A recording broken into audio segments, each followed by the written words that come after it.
Yeah, I'm excited about this team. We're ready to go play, and looking forward to seeing my dear old friend Sam Pittman. And it's been a long time coming this off season in terms of our players being excited and the uncertainty involved in this year. And I know our guys are certainly extremely excited to go play. And I don't know that we're going to get much better without playing, so we need to go play so we can kind of find out where we are. So we're excited to go play Arkansas. We'll begin with Chip Towers of the AJC. Coach, since we talked to you last night, Otis Reese has levied some allegations of racism within the program. I just wonder if you could respond to that and share your thoughts on that. I don't think he actually levied comments about racism about the program, but I can't comment to the stuff that's going on with that because it's still with the NCAA and the SEC. So I think the statement we released earlier is pretty explanatory. Hey, Kirby, Billy Napier, the guy you worked with at Alabama, is having success at Louisiana Lafayette. What do you remember about working with him, and what do you think of the success he's been having there? He's very detailed, very organized, very intelligent. I think he did a wonderful job while we were at Alabama together. He's always been a bright mind. I've known Billy for a long time. His dad's a long-time great high school football coach in the state of Georgia, and you just always knew Billy was going to be successful no matter what he did. He's got a lot of energy. He's not afraid to think outside the box. He's passionate about the football game, and I think he'll be a great head coach for a long time.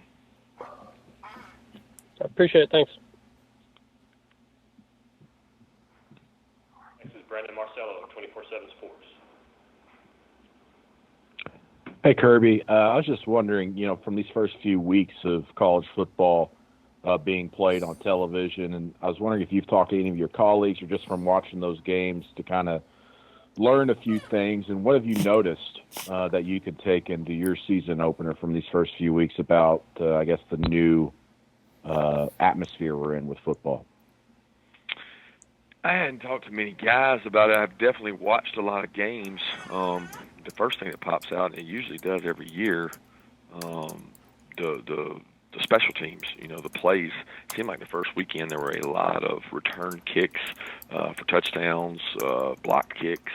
There's a lot of special teams games, plays that were major factors in games, and we tried to highlight that and show it to our players.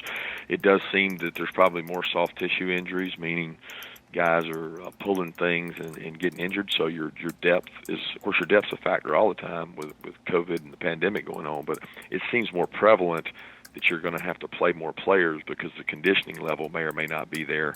I do think we're fortunate that we haven't had to play in what would be considered the hot part of the year, like it usually happens early in the season. It seems a little cooler, so that part's helped with the conditioning factor. But that's the biggest changes to me is I think without spring practice, you've got more errors and more mistakes that can expose if you're not prepared. Do you think the 3-week delay for the SEC and the elongated practice time, less contact and everything has allowed you guys to be able to maybe be more in shape than some of those teams that started play 3 weeks ago? Yeah, that's probably a good point. I haven't thought about it that way, but there's probably some merit to that sometimes sloppiness is because you're not prepared or you're not ready and you haven't had time to do that stuff. So, of course, they started earlier than we did. We started later than they did, and we all had the same practice build-up. But I know the mini camp was helpful for us in terms of getting our guys more prepared to play, and I certainly think the luxury they gave us of spreading the practice out over a larger number of days has allowed us to stay more healthy than in the past. Thanks, Coach. Next is Tom Murphy, the Arkansas Democrat-Gazette. Hey, Kirby, when you look at a Kendall Briles offense, I'm wondering what strikes you. And then if you could talk about Arkansas personnel a little bit. You've already prepared for Felipe, obviously, and then what you think of Rakeem Boyd in the line. Yeah, Rakeem Boyd's as good as there is in the SEC. I mean, this guy he's proven that he's a really good runner, physical runner, intelligent, smart. sees the field, and any offensive line coached by a head coach like Sam Pittman is going to be a great offensive line unit. And what they were able to do in a really tough run league, our league last year was as tough against the run as there is, and he put up really good numbers.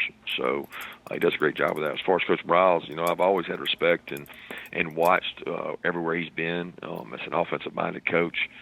He creates a lot of issues. It's like constant pressure because there's never a breather.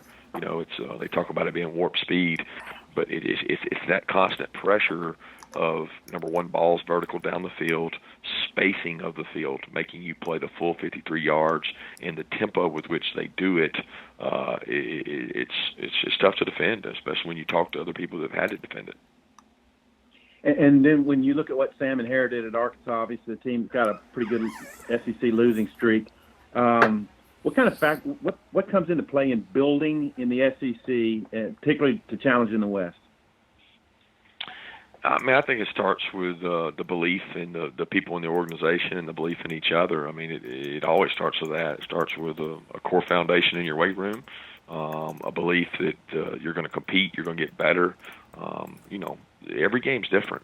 It's not like, everybody wants to go out and win every game, but when you're building a program, you're trying to build the trust, faith, and confidence in the organization and the people in the organization that you're going to get better. And each step you take is a better opportunity. It's not a league for the faint of heart. I can promise you that, because it's a tough physical league.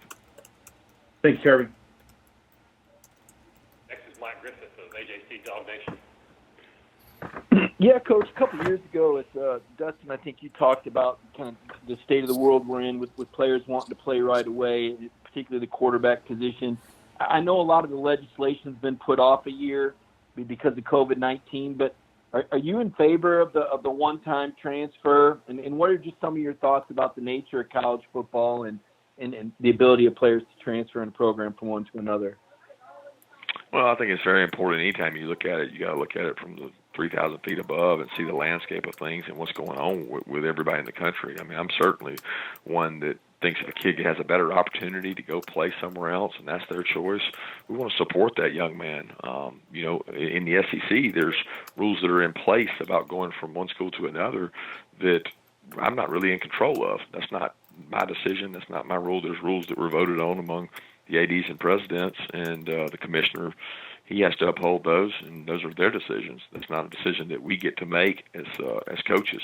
But anytime a kid gets an opportunity to go play somewhere else, and it gives him a better opportunity to play, there's been many guys that we've had that we've supported that have gone on to play other places, and that's usually a decision that each guy reaches from an individual basis.